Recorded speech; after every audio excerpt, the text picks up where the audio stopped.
সীমান্তে বিএসএফের বাধার কারণে ফেনীর পরশুরামে বল্লামুখা বাঁধের সংস্কার কাজ ব্যাহত হওয়ার অভিযোগ উঠেছে। জুনে শেষ হওয়ার কথা থাকলেও এখনো অর্ধেক কাজ বাকি। বর্ষার আগেই 250 মিটার বাঁধের মেরামত শেষ না হলে আবারও বন্যার শঙ্কায় স্থানীয়রা।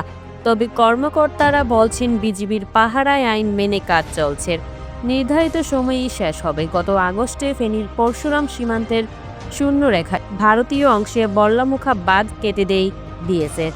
সৃষ্টি হয় ভয়াবহ বন্যার। পানিবন্দী হয়ে পড়েন ফেনী ও আশেপাশের কয়েকটি উপজেলার লাখো মানুষ। বন্যার 6 মাস পর পানি উন্নয়ন বোর্ড বাংলাদেশ অংশে বাঁধ সংস্কার শুরু করে। তবে প্রথম দিকে বিএসএফ বাধা দিলে পরে বিজিবির হস্তক্ষেপে কাজ শুরু হয়। তাদের পাহারায় ধীর গতিতে কাজ চলছে।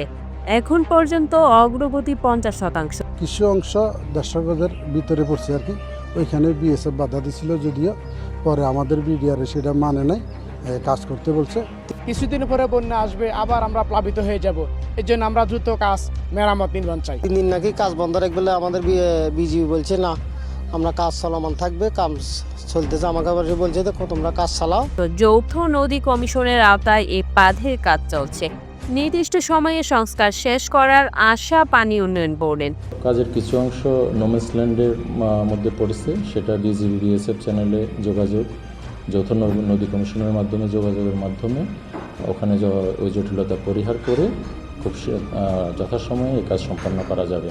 উপজেলা নির্বাহী কর্মকর্তা জানান, আন্তর্জাতিক সীমানা আইন মেনেই বাঁধ নির্মাণ করা হচ্ছে। এতে বিএসএফ বাধা দেওয়ার কোনো এখতিয়ার নেই। যেই জায়গায় আপনার পানি উন্নয়ন বোর্ড কাজ করছে, এটা আমাদের বাংলাদেশের সীমান্তের মধ্যে। এখানে বিএসএফ এর সরাসরি করা বাধা দেওয়ার কোনো আইনগত সুযোগ নেই। যে জায়গায় আপনার পানি উন্নয়ন বোর্ড কাজ করছে, এটা আমাদের বাংলাদেশের সীমান্তের মধ্যে। এখানে বিএসএফ সরাসরি করা বাধা দেওয়ার কোনো আইনগত সুযোগ নেই। মহুরী, কহুয়া, সিলোনিয়া নদীতে 122 কিলোমিটার বন্যা নিয়ন্ত্রণ বাঁধের 102টি স্থানে মেরামতের খরচ ধরা হয়েছে 20 কোটি 64 লাখ টাকা। শাকিলা খোরশেদ, 24 নিউজ।